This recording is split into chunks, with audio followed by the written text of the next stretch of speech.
썼더니 그 신동아에서 찾아오셔가지고 마침 이번에 발표된 신동아 10월호에 제 인터뷰가 실렸습니다. 거기에 조금 더 상세한 내용이 있으니까 한번 참고해 주시면 좋겠습니다.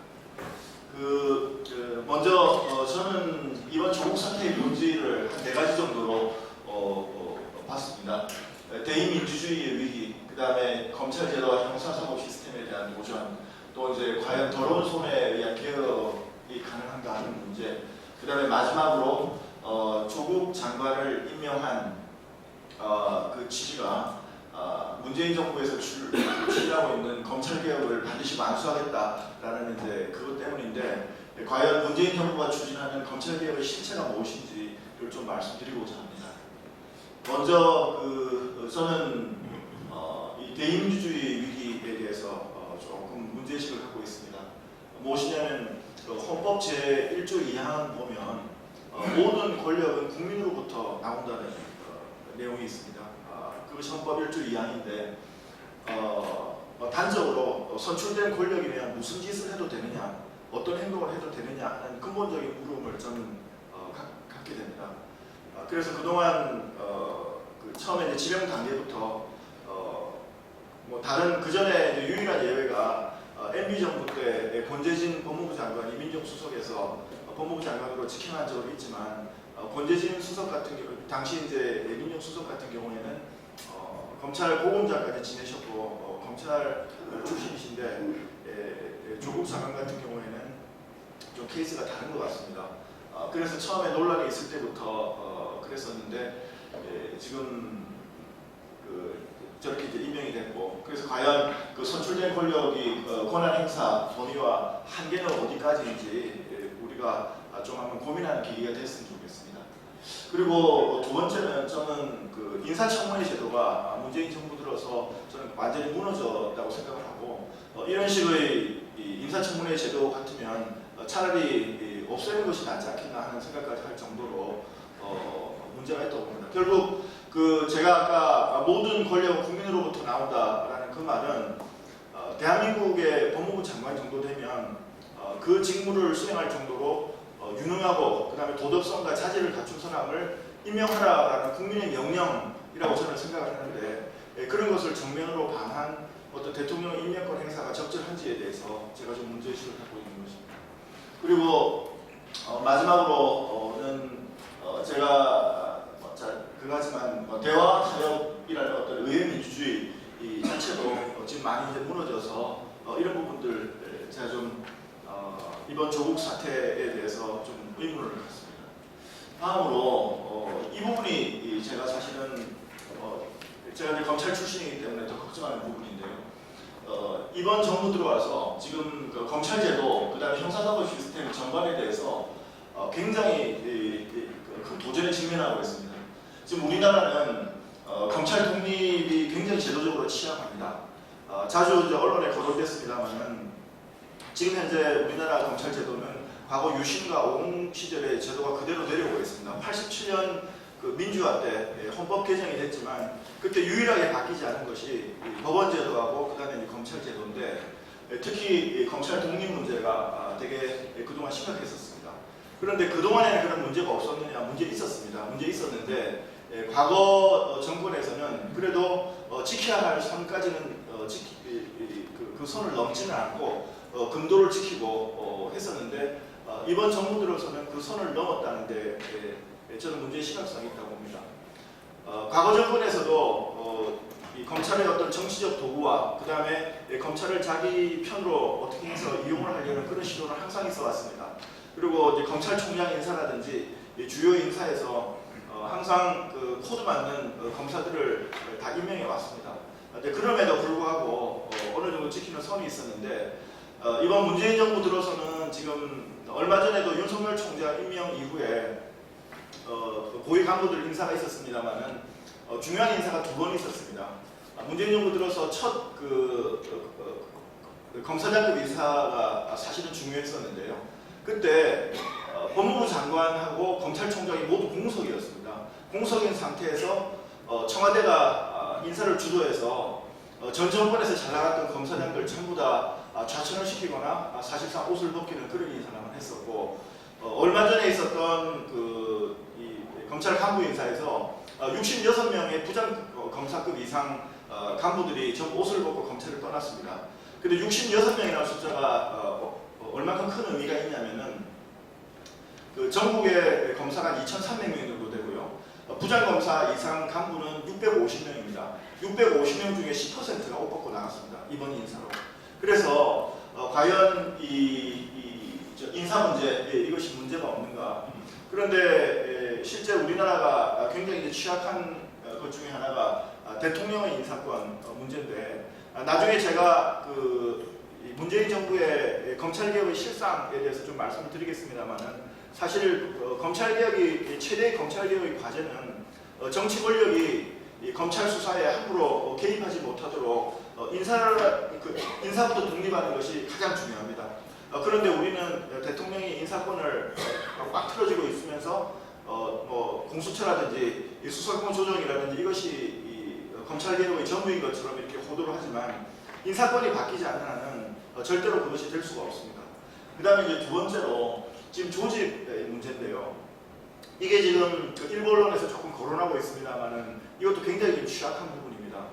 무슨 얘기냐면은 지금 서울중앙지검의 특수 1부, 2부, 3부, 4부 대검찰청의 어떤 조직을 두는 것은 전부 다 법무부의 직제령에 근거합니다.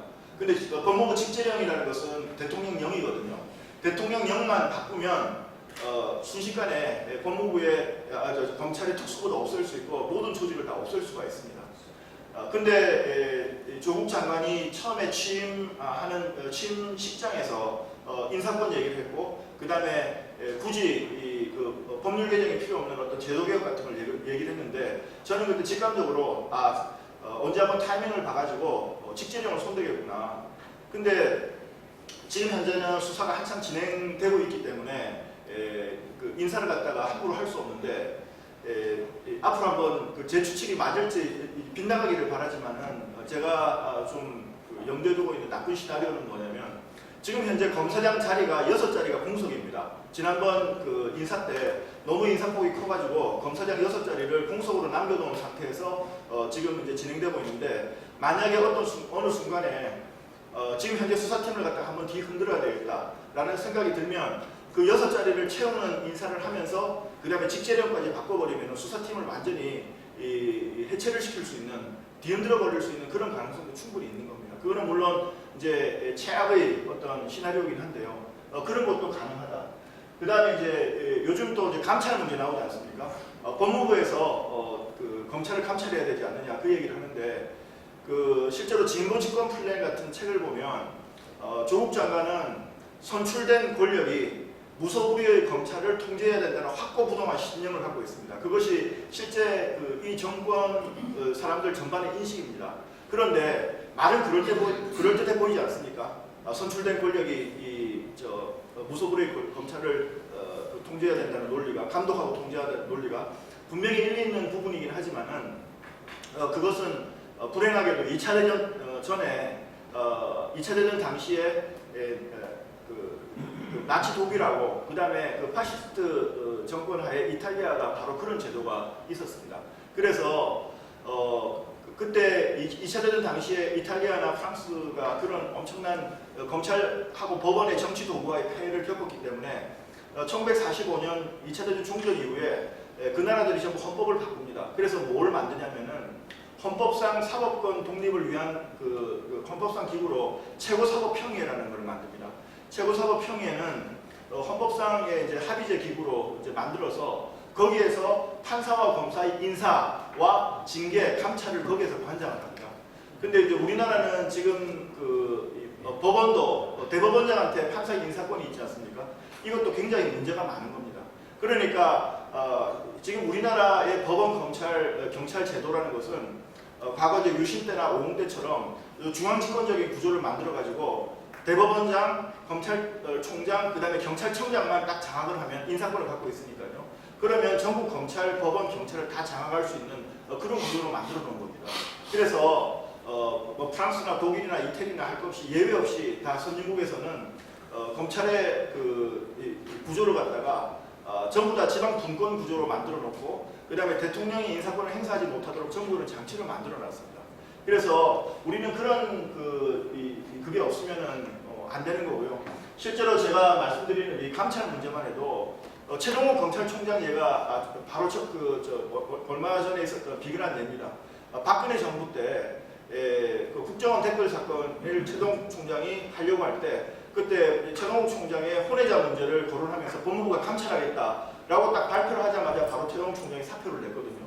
그래서 저는 검사의 비리나 검사의 감찰을 일반인들보다 뭐 10배, 20배 아주 엄하게 감찰을 하고 처벌을 해야 된다는 데 대해서는 저는 뭐 전적으로 동감입니다. 그런데 그 감찰의 주체가 법무부가 돼버리면은 그것이 정치적 중립성에 굉장히 문제가 있을 수도 있다는 겁니다. 근데 실제로 우리나라는 법무부 장관이 현역 여당 국회의원이 법무부 장관을 할 수가 있습니다. 실제로 DJ 정부 때 박상천 장관이라든지 그 다음에 이제 참여정부 때 천정배 장관은 현역 국회의원이었는데 법무부 장관을 했었거든요. 그런 현역 여당 국회의원이 법무부 장관으로서 검사 인사를 하는데 근본적으로 검사의 어떤 정치적 중립이나 이런 것들이 가능할 수가 없는 구조죠. 그래서 저는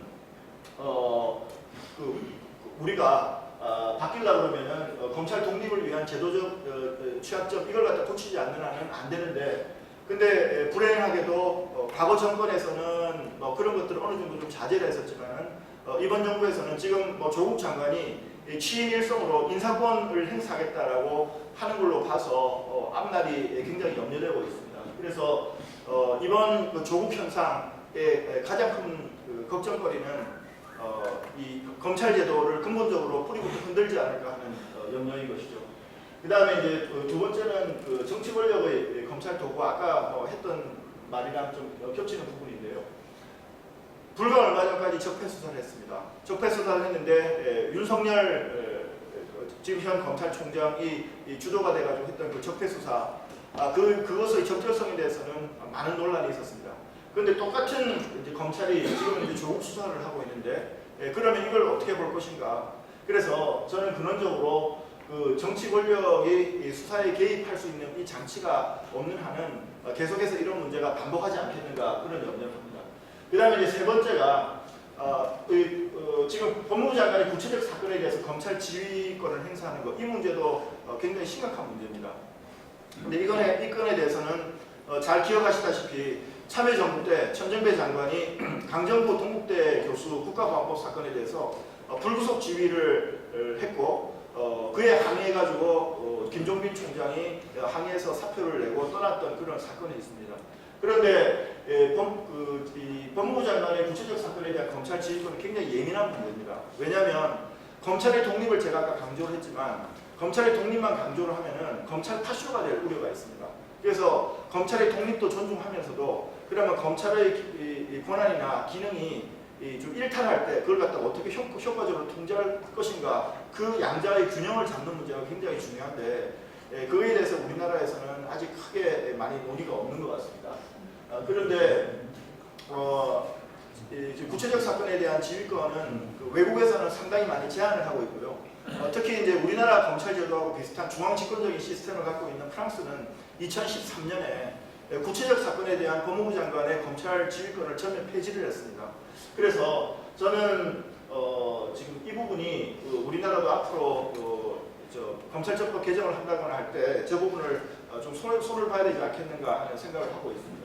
그 다음에 지금 아까 말씀드렸듯이 선출된 권력의 무소불위 검찰 통제 논리, 이것이 반드시 틀린 얘기는 또 아니거든요.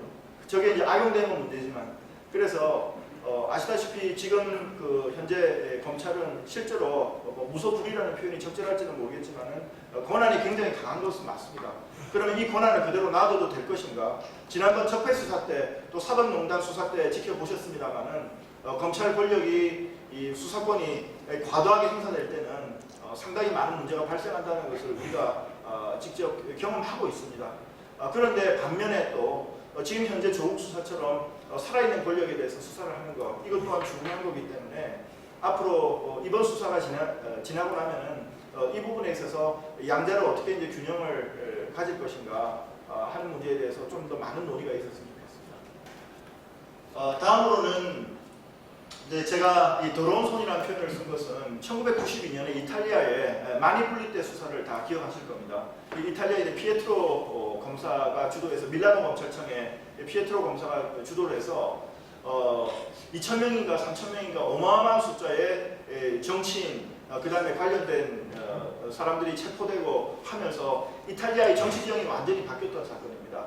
근데 마니폴리떼가 이태리 말로 깨끗한 손입니다. 깨끗한 손. 그래서 제가 거기에 착안해서 과연 그 깨끗한 손이 아니라 더러운 손으로 지금 검찰 개혁을 한다는 것이 과연 합당한가? 그런데 지금 그 이번에 이제 조국 사태, 조국 현상의 가장 큰 저는 문제는 그동안 우리 사회가 나름대로 쌓아왔던 사회적 자본인 어떤 공정 이 가치를 갖다가 심각하게 훼손했다는 점에 대해서 저는 굉장히 문제가 있지 않는가 싶습니다. 그래서 실제로 법무부 장관은 헌법과 법치주의, 그 다음에 법질서를 수호하는 총책임자입니다. 그 총책임자가 직접 아직까지 본인이 한 것은 밝혀지지 것이 없지 않느냐, 이런 논리로 하는 것이 과연 합당한지 저는 좀 의문입니다.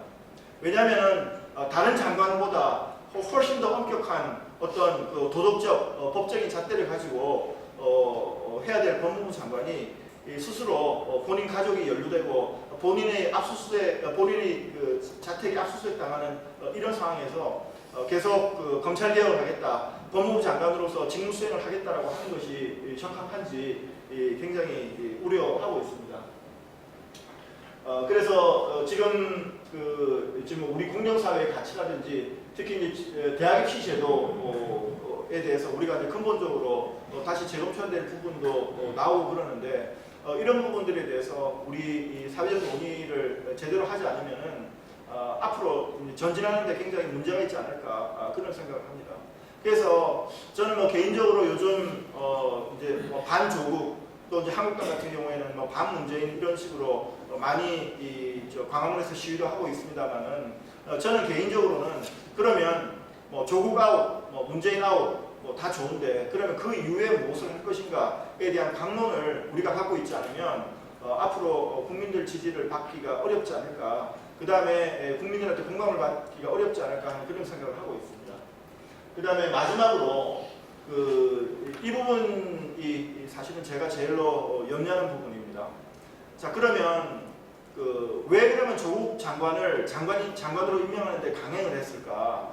그 이유가 조국 장관이 흠은 분명히 있다. 그렇지만 문재인 정부의 검찰 개혁을 완수할 책임자, 최고 적임자이기 때문에 임명을 강행한다는 것이 청와대의 논리입니다. 그런데 문재인 정부의 검찰 개혁이라는 것이 과연 무엇이겠습니까? 대표적인 게 이제 공수처하고 검경수사권 조정 이것인데, 공수처에 대해서 아마 법안을 직접 보신 분이 거의 없으실 걸로 봅니다. 제가 오래전에 한번 글 쓸 기회가 있어가지고 공수처 법안을 다 보고 제가 깜짝 놀랐습니다. 왜냐하면 공수처는 분명히 고위공직자의 비리, 부패를 갖다가 척결하겠다, 효과적으로 수사를 하기 위해서 공수처가 필요하다는 논리입니다. 이 정부는. 그런데 공수처의 이 수사 대상을 보면은 직권남용, 그 다음에 직무유기, 그 다음에 공무상 비밀 누설 이런 것들이 거기 전부 들어가 있습니다. 그리고 이제 정치자금법상 정치자금법상 거기 부패 행위라든지 이런 것도 물론 들어가 있습니다. 그런데 여러분, 고위공직자 부패하고 직권남용이나 직무유기가 무슨 상관이 있습니까? 잘 아시다시피 지난 적폐수사 때 직권남용이 단골 메뉴였습니다. 그리고 또 하나 무서운 것은 공수처 검사는 일반 검사의 권한 외에 군 검사의 권한도 같이 행사할 수 있습니다. 그러면 앞으로 공수처가 신설이 되면 공수처 검사가 정부는 물론이고 군, 국방부, 합참 이런데 마음 놓고 들어가가지고 직권남용을 이유로 공수처 검사가 수사를 할 수 있는 그런 길을 갖다 열어주는 것이 바로 공수처입니다. 그 다음에 공무상 비밀 누설도 굉장히 문제가 있습니다. 공무상 비밀 누설은 특히 언론과의 관계에서 상당히 문제가 있는데요. 예를 들어서 어떤 정부 부처의 공무원이 어떤 기자랑 통화를 해가지고 어떤 정부 정책에 대해서 한마디 했습니다. 근데 그것이 정부 입장에 좀 약간 반하거나 아니면은 좀 부정적이거나 그런 일이 있을 때 공수처 검사가 공무상 비밀을 누설했다는 이유로 그 해당 공무원, 그 다음에 해당 부처, 그 다음에 해당 기자, 그 다음에 해당 언론사를 얼마든지 수사할 수 있고 필요한 경우에는 강제 수사도 할 수 있을 겁니다. 압수수색도.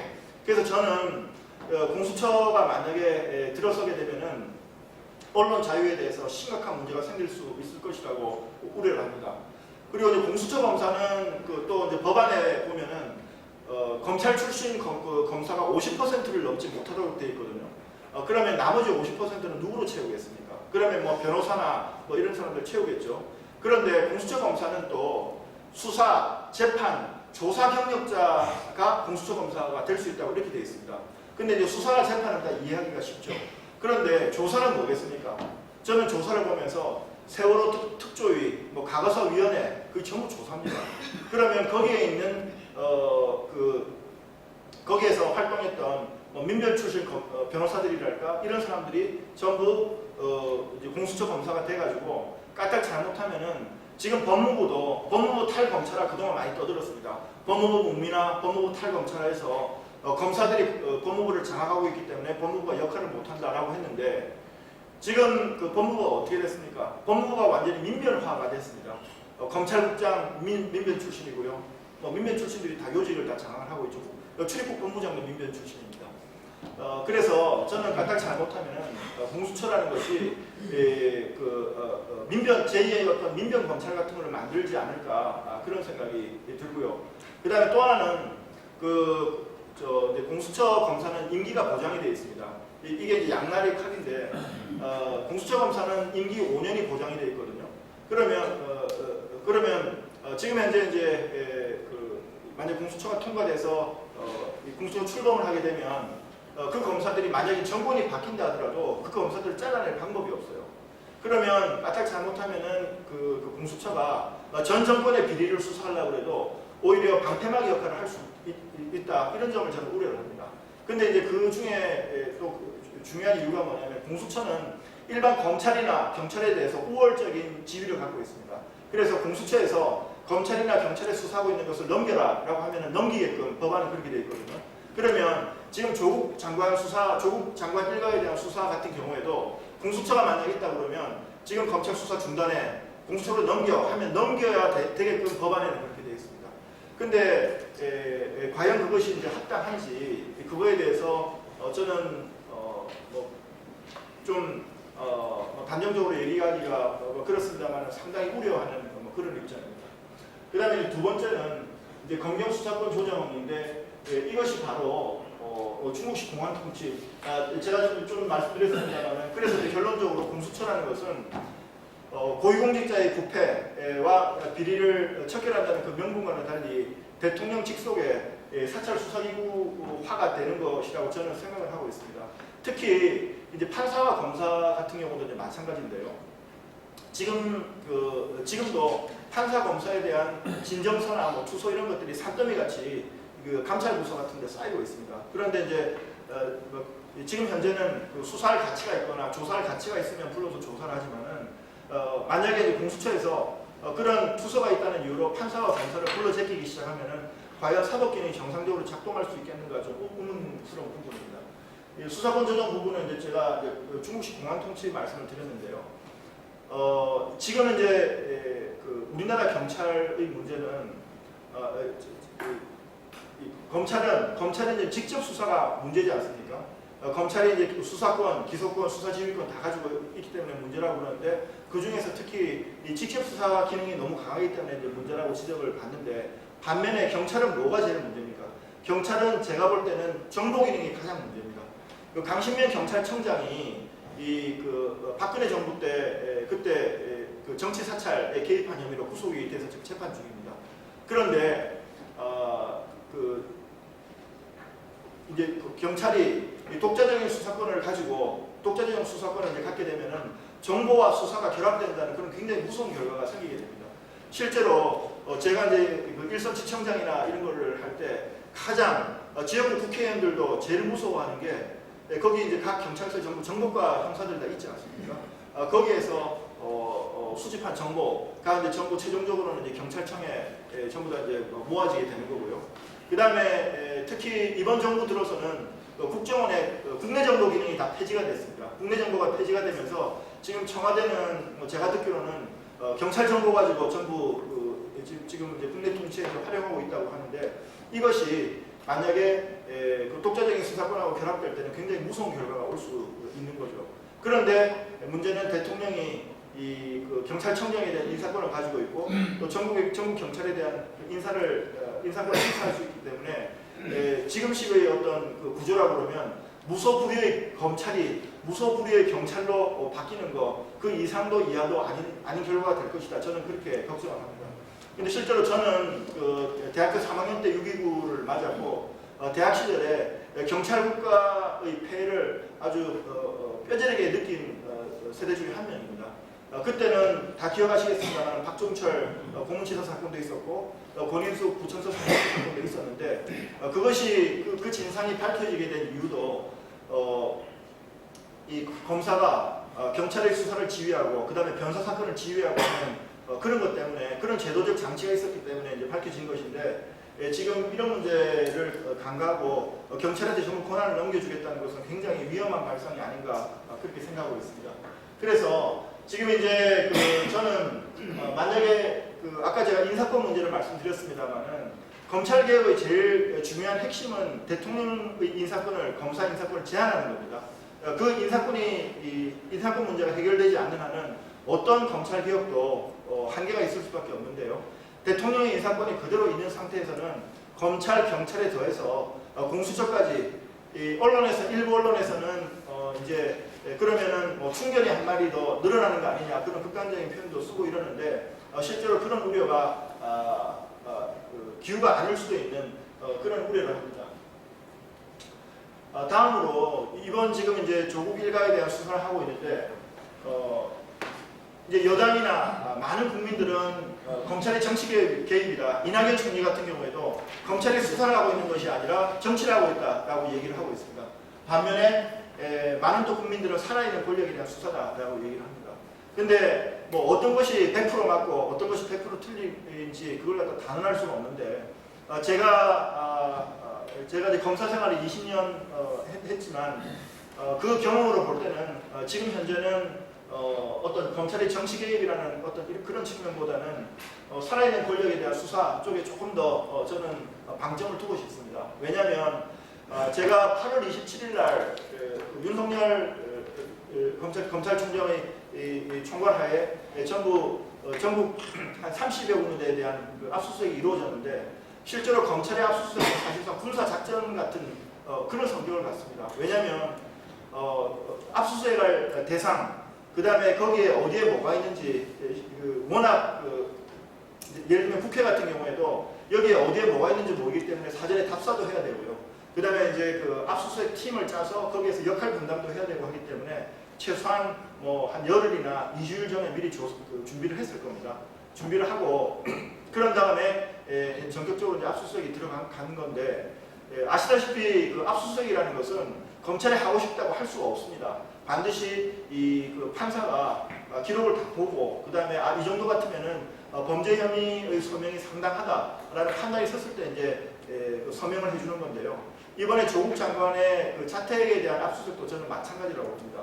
뭔지는 모르겠지만 상당한 혐의가 어느 정도 입증이 됐기 때문에 법원에서 영장 발부를 해준 것이 아닐까 그렇게 생각이 들고, 만약에 그렇지 않다면은 그 수사 결과에 대해서는 검찰이 저는 전적인 책임을 져야 된다고 생각을 하고 있습니다. 그래서 조국 일가에 대한 수사는 제가 좀 조심스럽긴 하지만 다음 주면은 모두 다 상황이 정리될 것으로 저는 봅니다. 이번 주에 이제 배우자인 정경심 교수에 대해서 아마 뭐 소환 조사 내지는 또 만약에 혐의가 중하면 뭐 구속영장을 청구하든지 하는 그런 일이 있을 것 같고요. 다음 주에 남은 것은 조국 장관 본인에 대한 어떤 수사밖에 남는 것이 없어서 그동안에 이제 계속 시끄러웠던 그 상황은 다음 주에 종결되지 않을까 싶습니다. 그런데 이제 변수는 이건 순전히 제 이제 100% 상상입니다. 변수는 과연 이번 특히 이제 사모펀드를 둘러싸고 있는 수사가 조국 장관 일가에 한정될 것이냐, 아니면 또 다른 어떤 정권 실세, 아니면 또 다른 누군가가 연루되어 있을 것인가에 따라서 수사의 방배가 막 달라질 거라고 봅니다. 근데 만약 조국 장관 수사에 한정이 되지 않고 또 다른 누군가, 뭐 여권이든 야권이든 누군가가 그 사건에 연루가 되어 있으면은 앞으로 계속해서 이 어떤 하반기 정국을 운영하는 데 있어 갖고 검찰 수사가 굉장히 변수가 되지 않을까 하는 그런 생각을 하고 있습니다. 다음으로는 이제 제가 생각하는 그 향후 검찰 개혁 과제, 아까 좀 말씀드렸지만은 저는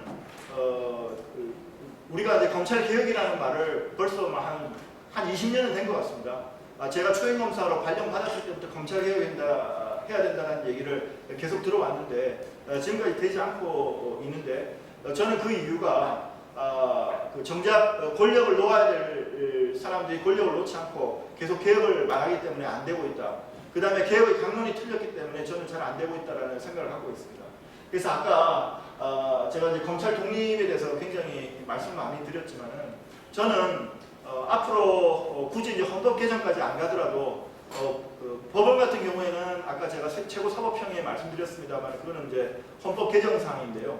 검찰 같은 경우에는 검찰청법만 개정해서 같이 국가검찰위원회 같은 거를 만들어서 거기에서 인사와 징계, 그 다음에 감찰 같은 거를 갖다가 관장하는 식으로 하면 상당히 좀 지금보다는 훨씬 더 진일보한 제도가 되지 않을까 하는 생각입니다. 아까 말씀드린 대로 인사와 징계, 감찰은 굉장히 예민한 부분이고 얼마든지 정치적으로 악용될 수 있는 소지가 있기 때문에 저는 반드시 대통령의 검사 인사권을 제한을 하는 쪽으로 제도 개혁이 필요하다고 보고 있습니다. 그 다음에 두 번째는 아까 제가 직제령 말씀드리지 않습니까? 직제령 대통령령은 국회에 올 필요도 없이 국무회의만 통과하면 그걸로 끝입니다. 그것도 아주 간단하게 바꿀 수 있는 제도인데요. 그런데 우리나라는 이제 이 개념이 없는데 프랑스에는 보면 우리도 이제 정부조직법, 법원조직법이라고 해서 조직법이라는 용어를 쓰는데 실제로 우리나라에서 쓰는 조직법하고 프랑스에서 쓰는 조직법하고 개념이 다른 것 같습니다. 프랑스에서 쓰는 조직법이라는 개념은 헌법과 법률의 중간 단계, 헌법보다는 지위가 낮지만 법률보다는 지위가 높은 그런 차원에서 조직법인데, 조직법은 두 가지 특징이 있습니다. 하나는 프랑스 같은 경우에는 가중 다수결로 의결을 해야만 이 법이 통과되도록 일반 법률에 비해서 통과 요건을 또 강화를 해뒀고요. 그 다음에 두 번째는 사전 위헌 심사를 헌법위원회에서 위헌 심사를 거치도록 그 두 가지 장치를 만들어놨습니다. 그러다 보니까 우리처럼 직제령을 바꾸 대통령령이 직제령을 바꿔가지고 갑자기 검찰 조직도 없애고 하는 이런 일이 있을 수가 없고, 그것을 전부 조직법으로 규정을 해서 가중 다수결에 의한 국회의 의결이 없으면 바꾸지 못하도록, 그 다음에 그것이 또 사법권의 독립이나 이런 데 침해가 없도록 헌법위원회의 사전심사를 거치도록 하는 장치를 만들어 놓은 게 굉장히 의미가 있는데, 저는 검찰뿐만 아니고 법원이나 검찰이나 행정조직도 마찬가지입니다. 행정조직도 지금 너무 함부로 만들고 하는데, 실제로 이제 검찰만큼 또 중요한 조직이 방송위원회, 뭐 또 공정위 뭐 이런 데지 않습니까? 그런데 요번에도 조국 장관 때문에 그냥 넘어갔지만 방송위원장 같은 분이 굉장히 정치적으로 편향됐다는 평가를 많이 받는 분이 이제 갔는데, 이런 제도적 장치를 만들므로써 앞으로 정권이 바뀌더라도 그런 중요한 어떤 기관장 자리가 정권의 어떤 전리품으로 전락하지 않도록 제도적인 장치를 강화하는 것이 중요하지 않겠는가, 그런 생각이 듭니다. 마지막으로 제가 계속 강조했습니다만은 검찰의 독립만 강조하면 굉장히 위험합니다. 그래서 실제로 이제 옛날에 검찰의 선배들도 검찰 독립만 강조하면 검찰 파쇼가 된다는 점을 굉장히 우려했고, 그걸 갖다 내부적으로 자제하고 통제하는 데 굉장히 노력을 많이 했습니다. 그런데 그것이 무너진 것이 사실상 지난번에 이제 적폐수사, 사법농단 수사에서 사실상 그 부분이 많이 무너진 측면이 분명히 있습니다. 그래서 앞으로는 검찰의 독립 못지않게 확실하게 검사들의 책임을 묻는 제도가 없으면 저는 안 된다고 생각하고요. 요번에도 지금 검찰이 정치를 하고 있냐, 그 다음에 수사를 하고 있냐 논란이 많습니다만, 이번 그 조국 장관 수사에 대해서도 만약에 검찰 수사가 문제가 있다, 그 다음에 뭔가 밝히지 못했다 그러면은 저는 수사팀들 전부 책임을 져야 된다고 저는 생각합니다. 모든 수사가 저는 마찬가지라고 생각합니다. 그런데 지금까지 우리나라 그 검찰이 이렇게 망가졌던 이유는 수사의 칼은 마음대로 휘둘렀는데, 옛날에 황영철 해군 참모총장이신가요? 줄줄이 무죄 났는데 1심, 2심, 3심 무죄 났는데 거기에 대해서 책임지고 사표를 냈다거나 하는 그런 검사들이 한 명도 없었습니다. 근데 그렇게 하면 안 됩니다. 그래서 저는 검찰의 독립성을 지켜주고 수사를 할 수 있도록 하되 엄격하게 책임을 물어서 만약에 문제가 있으면은 책임지고 사표를 받고, 그다음 필요하면은 어떤 징계라도 받는 그런 제도가 서로 또 균형을 이루는 것이 맞다고 이렇게 생각이 듭니다. 제가 이제 준비한 거는 여기까지인데요. 지금 25분이니까 제가 좀 일찍 마치고 그 다음에 우리 토론자께서 토론하시고 그런 다음에 진행하면 좋겠습니다. 감사합니다. 오늘 토론자는 이동규 청년모임인 내일을 위한 오늘의 세미나 위원장께서 해주시겠습니다. 다시 신청해 주시고요. 청년은 어떻게 봅니다. 조국 현상에 대해서 흥미진진하게 말씀해 주시면 고맙겠습니다.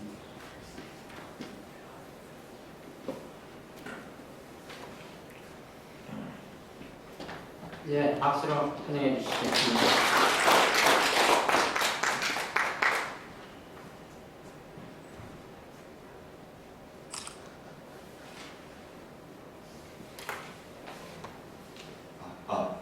네, 안녕하세요. 다시 인사드리겠습니다. 저는 내일이면 오늘에서 세미나 위원장 맡고 있는 이동규입니다. 우선 밝은 미래를 얘기하고 청년의 포부를 좀 말씀드리고 싶은데, 또 무너진 정의와 공정이라는 이 주제를 가지고 사실은 발제를 하다 보니까 사실은 좀 마음이 많이 무겁고 한편으로는 조금 또 안타깝기도 합니다. 그렇지만 또 많이 부족하겠지만 또 열심히 준비했다 보니까 조금은 부족하더라도 좀 이쁘게 봐주시면 감사하겠습니다. 네. 그러면 발제 시작하겠습니다. 저의 발제는 크게 세 가지로만 나눠봤습니다. 첫 번째로는 우리는 왜 분노하는가, 두 번째로는 우리가 바라보는 정의와 공정, 세 번째는 그래서 우리는 무엇을 할 것인가로 나눠봤습니다. 첫 번째는 저는 이번 사태를 봤을 때 정유라와 조국의 딸이 많이 다르다고 느끼지는 않았습니다. 조국 법무부 장관이 후보자로 임명되는 순간부터 사실 자녀 관련된 특혜 의혹들은 오늘까지도 하루가 다르게 매일매일 터져나오고 있습니다.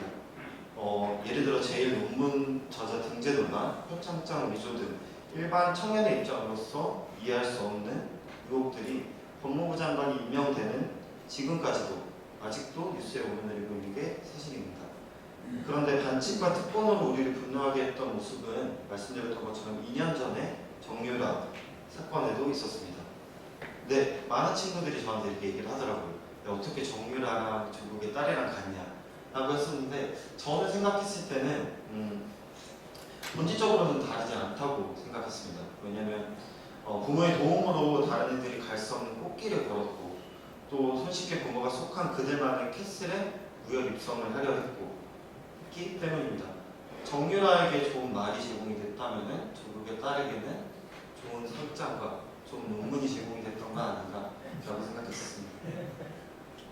두 번째는 아마 다들 많이 보셨을 겁니다. 원희영족 조론한물, 요즘 저희 세대에서도 많이 쓰이는 말인데요. 조국 법무부 장관이 그간 했던 말들과 행동이 달랐기 때문에 분노하고 있습니다. 앞에서는 가재도 부모도 개굴도 행복한 세상을 만들자면서도 뒤에서는 온갖 특권을 남용해가면서 자기 자신만 용을 만들고 있었기 때문에 당연히 분노와 배신감을 느낄 수밖에는 없다고 생각했습니다. 모두 다 용이 될 필요는 없다고 했으면서도 자신이 가진 특권으로 또 반칙으로 자신의 자녀를 용으로 만드는 행태는 참으로 너무 개탄스럽다라고 느껴질 정도였습니다. 또한 지금 이 순간에도 계속 나오고 있는 무엇과 부정할 수 없는 사실들은 까도 계속 속이 안 나오는 양파 같기에 원희원족을 보며 그간 했던 언행들이 다 가면이설이었구나라는 생각이 들기에 많은 청년들이 분노하고 있다라고 생각합니다. 저도 요 모럴 해저드라는 거는 저도 이번에 찾아보면서 알게 됐는데요. 이 트위터는 아마 다들 알고 계실 거입니다. 조 장관이 적었던 말인데요. 이것뿐만이 아니라 사실 트위터에 적었던 많은 말들이 사실은 돌고 돌아서 다시 조국 장관을 향하고 있는 것 같습니다. 이 부분은 장학금 지급 기준을 성적 중심에서 경제 선택 중심으로 옮겨야 한다라고 적은 거는 박근혜 정권 당시 임병세 외교부 후보자의 자녀가 가계권한 장학금을 5번 수행하면서 받았다고 했을 때 조국 법무부 장관이 당시 했었던 말입니다. 거기에 덧붙여서 나는 사립대 다니는 딸에게 장학생 신청하지 말라고 했는데 이런 말을 했는데 사실 요즘 나오는 사실들을 보면 아주 다르지 않습니까? 그렇기에 조금 더 우리 청년들은 더 많이 분노하는 것 같습니다. 2년 전 많은 청년들은 사실은 기회에 나와서 아니면 자신의 자리에서 촛불을 들었습니다. 왜냐하면은 사실 다들 아시다시피 박근혜 최순실 게이트는 많은 국민들의 공분을 샀기에 그리고 또 돈도 실력이야 능력 없으면 이는 부모를 원망해 있는 보물을 가지고 감나라 대나라 하지 말라 라는 막말이 어떻게 보면 부정할 수 없는 사실이기에 더 많은 친구들이 분노했던 것 같습니다. 부모의 사회적 지위, 경제적 요소가 나의 앞길을 결정하지 않도록 모든 친구들이 흑수저, 금수저, 동수저, 다이아몬드 수저 여기 요즘은 다이아몬드 수저가 하나 더 들어갔거든요. 다이아몬드 수저로 결정되지 않도록 구분되지 않고 또한 저희 세대를 넘어서 저희 밑에 오는 미래 세대에게는 이런 허탈함과 허무함이 전달되지 않도록 하기 위해서 2년 전 많은 청년들은 길에 나와 촛불을 들었습니다. 하지만 요즘 우리 청년들은 다시 이렇게 나와서 촛불을 들고 있습니다. 근데 저는 개인적으로 생각하는 거는 조국 후보자가 만약에 다른 개인적 비리를 저질렀다고 하면은 저희 같은 젊은 청년들이 이렇게 분노하지는 않았을 거라고 생각해요. 왜냐하면은 그가 했던 모든 말들이 사실은 우리 청년들을 혹하게 했던 말이었는데 사실은 실상을 살펴보는 모든 것들이 가머니설이었고 그리고 모든 관측과 특검으로 자신의 자녀만 용어를 만들기 위해 몸섰기 때문에 또한 자꾸만 특혜를 받는 조모 씨와 오늘 나의 모습을 비교하게 되기 때문에 입시 취업 준비에 목을 메었던 나 그리고 나의 친구들의 모습에 자괴감이 들고 무엇보다도 저와 저희 친구 같은 친구들이 너무나 많은 비슷한 허무함과 분노를 느끼고 있다는 사실이 사실 많이 더 슬프고 안타깝기 때문에 그래서 오늘날 우리 청년들, 우리 친구들은 이렇게 또 다시 거리에 나와서 촛불을 들고 있습니다. 근데 하지만 우리 청년들의 결기라고 하면은 결기를 좀 폄하하는 것들이 좀 많이 있더라고요. 대표적으로 한 2개 정도가 있었는데 첫 번째로는 유시민 노무현재단 이사장께서 지난 서울대 집회 때 청년들이 집회 참석 당시에 자기 자신의 얼굴에 마스크를 꼈다는 이유로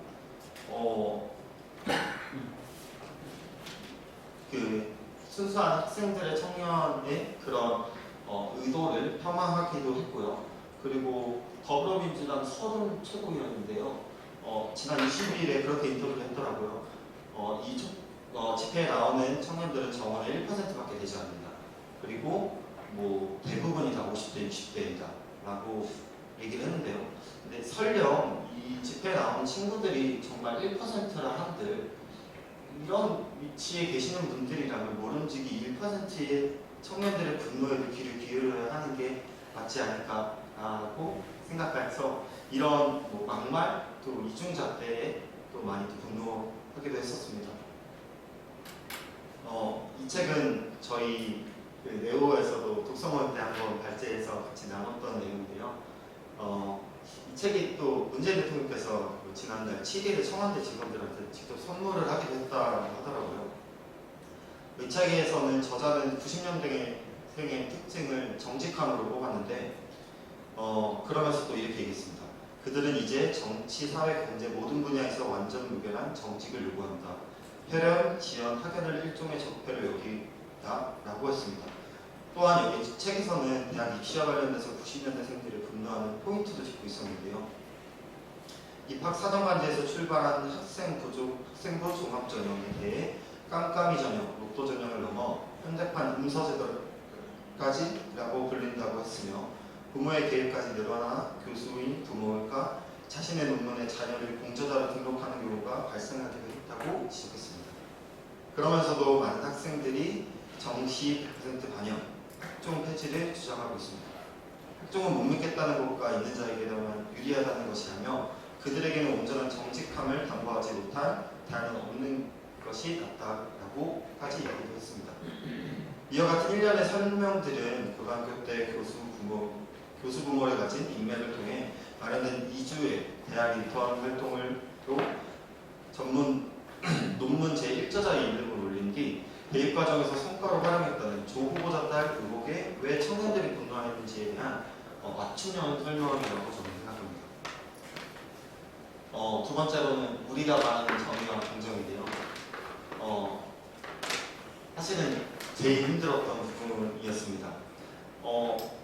많은 친구들한테도 물어봤는데 정의가 뭐라고 생각해? 라고 하면 정의를 정의 내리는 게 참 어렵더라고요. 그렇게 보면은 어떻게 보면 우리는 뭐 진정한 정의 한 번도 경험해보지 못했던 건 아닌가 라고 생각을 하기도 했지만 그래도 제가 생각하는 최소한의 정의로운 사회라고 한 3가지 정도는 생각해봤습니다. 첫 번째로는 기회의 다양성과 공정성이라고 생각합니다. 그 기회의 사다리라고 하잖아요. 이미 이런 일련의 사건들로 인해서 그 무너져버린 사다리들이 다시 재건함으로써 기회의 다양성 그리고 기회의 공정성을 보장해 주이고 두 번째로는 결과의 투명성, 세 번째로는 과정의 공정성이라고 생각했습니다. 거기에 더불어 90년생인 저도 이 정직이라는 가치는 빼놓을 수 없다라고 생각했습니다. 이 부분은 제가 한번 재밌게 한번 풀어봤는데요. 앞서서 이제 윤유민 변호사님께서 발표해 주셨던 것처럼 저희가 생각하는 법무부 장관이라면 첫 번째로 헌법의 수호자는 당연해야 된다고 생각합니다. 요즘 청년들이 많이 분노하고 있기 때문에 제가 조금 법무부 장관은 그 대학교 성적을 매기는 것처럼 5가지의 항목을 가져서 한번 제 나름대로 기준을 삼아서 한번 평가해 보았는데요. 첫 번째로는 정직성, 두 번째로는 도덕성, 일관성, 공정성, 그리고 책임이 있는가 요 한번 제 나름대로 평가를 해봤습니다. 특검과 반칙을 통해서 누구나 쉽게 갈 수 없었던 그들만의 캔슬에 무혈 입성했기에 자신이 몰랐다고 모르쇠로 일관하고 있기에 자신이 했던 과거의 말들이 지금 자신에게 돌아와 자신을 찌르고 있기에 그렇기에 제가 생각하는 조국 법무부 장관의 최고 성적표는 F, 페이드였습니다. 두 번째로는 정의를 정의한다는 것에 대해서 한번 다시 생각해봤습니다. 뭐 정의를 정의한다는 것 자체가 요즘 뉴스나 이런 사회 현상을 보면서 가장 위험한 것은 아닌가라고 생각을 했습니다. 앞서서 말씀드렸던 것처럼 사실 뭐 저뿐만이 아니라 많은 청년들이 정의가 아직은 무엇인지 도대체 어떤 것인지 잘 모르는 것 같습니다. 그렇지만 하나 확실하게 느껴지는 건 앞서 말씀드렸던 것처럼 정의를 정의하는 것이 가장 무섭다라고 느꼈습니다. 왜냐하면은 그들이 정의한 정의의 범주 밖에 있는 모든 것들은 정의롭지 못하게 되고 또한 정의롭기 위해서는 그들의 범주 안에만 갇혀서 살아야 하기 때문에 정의를 정의하게 되는 것이 가장 무서운 것은 아닌가라고 생각했습니다. 세 번째로는 그래서 이제 우리는 무엇을 어떻게 할 건가라는 부분인데요.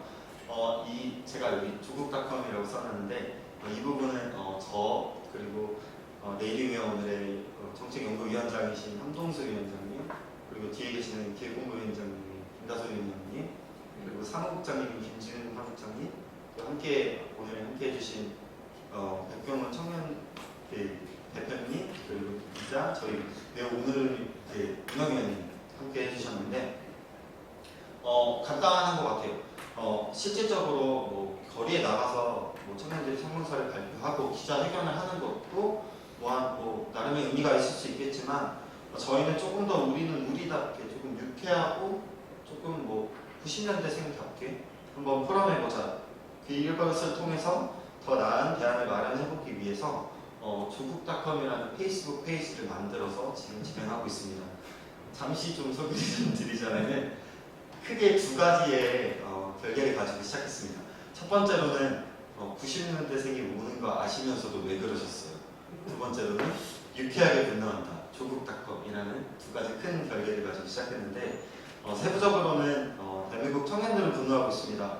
기회는 평등, 과정은 공정, 결과는 정의로울 것이라고 했던 문재인 정부의 이면에는 불평등과 편법, 불의가 가득 차 있었습니다. 이번 조국 사태를 통해 밝혀진 386 기득권의 위선적인 모습 중에서도 특히 자녀의 논문 특혜, 입시 특혜, 거짓 인턴 활동 등 현 청년 세대가 직접적으로 관련된 이슈들로 청년들의 실망감이 이루 말할 수 없을 정도입니다. 그래서 청년들은 일어났습니다. 대학생들은 다시 한번 촛불을 들고 기득권의 목소리를 내었습니다. 조국닷컴은 이러한 청년의 분노를 유쾌하게 풀어내고자 시작했습니다. 크라우드 펀딩이라는 대중의 펀딩 결진 방식을 청년 소통 창구로 활용하고 있으며 1일 팝업 카페를 통해 결집된 청년들의 분노를 사회에 전달할 계획을 가지고 있습니다. 지금까지 없었던 사회에 대한 청년들의 유쾌한 소통을 통해 플랫폼으로서 역할을 다하는 것이 저희가 지금 만들고자 하는 조국닷컴의 목표입니다. 아까 말씀드렸던 것처럼 저희는 지금 이렇게 크라우드 펀딩으로 진행을 하고 있습니다. 크라우드 펀딩으로 진행을 하는 이유는 크라우드 펀딩이라는 것 자체가 큰 뜻을 보고 많은 친구들, 많은 분들이 함께해서 이 목표라는 것을 달성해 나가자라는 개념인데, 그래서 저희도 이렇게 한번 크라우드 펀딩으로 진행을 해보면 어떻겠냐라는 생각에서 지금 이렇게 크라우드 펀딩을 진행 중이고 지금 이렇게 좀 많은 분들이 참여를 해주고 계십니다. 그리고 두 번째로는 저희가 이렇게 굿즈 어니언조 굿즈 리미티드 에디션이라고 해서 저희가 이렇게 청년들이 요즘 많이 가지고 다니는 보트, 그리고 가방에 많이 다는 키링, 그리고 핸드폰 뒤에 있는 그립톡을 좀 제작을 하고 있는데요. 이런 것들을 통해서 우리의 분노를 조금 더 유쾌하게 또 사회에 직접적으로 조금이나마 더 큰 울림을 좀 다른 시각으로 좀 다른 방식으로 전달하기 위해서 좀 이렇게 노력을 하고 있고요. 마지막으로는 저희 앞서 말씀드렸던 것처럼 1일 카페를 한번 열어보려고 합니다.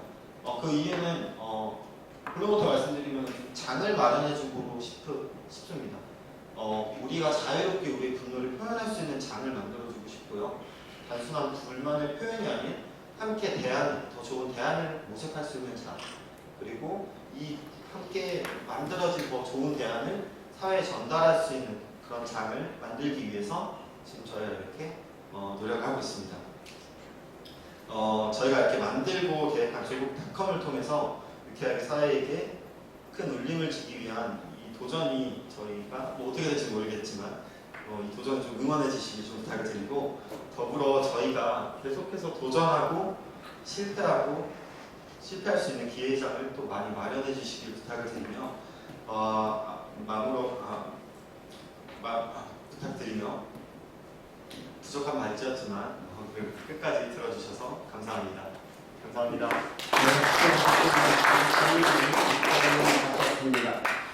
보니까 위법과 불법과 더 무서운